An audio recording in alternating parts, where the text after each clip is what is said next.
School topper, hello, my friends. How are you all? Hello, sir. We are fine. How are you? I am fine too. So tell me, what would you like to learn today? Sir, today please tell us one of your stories. The teacher smiled and said, "All right, my dear students. Today I will tell you the story of how I became the topper of my school. It was just after the Second World War. Our country was waiting eagerly for independence. Everywhere people were talking about freedom fighters and dreaming of a new future. Like many young boys of that time, I also wanted to do something meaningful for my country. I knew that for this, I needed a good education. But there was one problem. I came from a simple family. My parents were not highly educated, and we did not have much money. I was worried about whether they would be able to afford the fees of a good school. One evening, my parents sat beside me. "Son," my father said gently, "your mother and I are not highly educated, but we know that you have big dreams. Tell us, which school do you want to join?"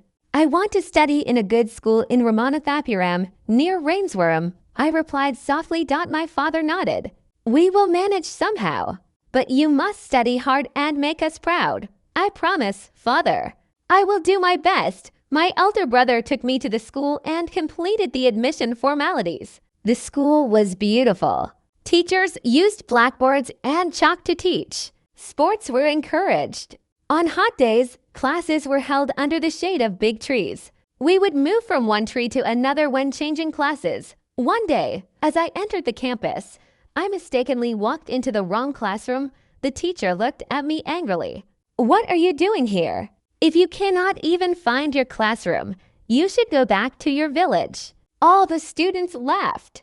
The teacher hit me with a stick in front of everyone. I felt deeply humiliated and homesick. For a moment, I wanted to run back home, but then I remembered my parents' sacrifices.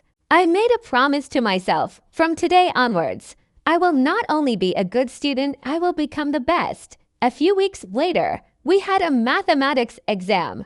I had prepared very well and answered every question carefully.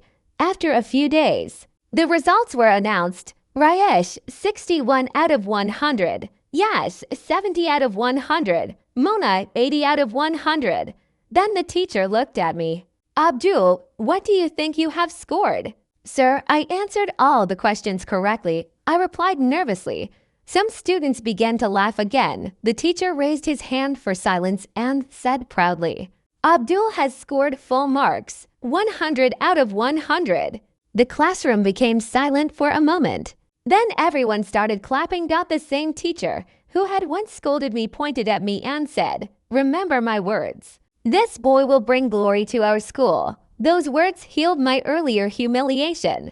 I felt proud and happy. After the semester ended, I returned to my village for the holidays. My entire family was waiting for me. My parents hugged me warmly. My brother patted my back with pride. For the first time, I truly felt that I had done something meaningful. But I also knew that this was only the beginning. There was still a long journey ahead. The teacher looked at his students and said, "So my dear friends, this is how I became the topper of my school. I did not succeed because I was special. I succeeded because I decided not to give up." One student said, "Sir, from today I will also study hard and try to come first." Another added, "I will make my parents proud too." The teacher smiled.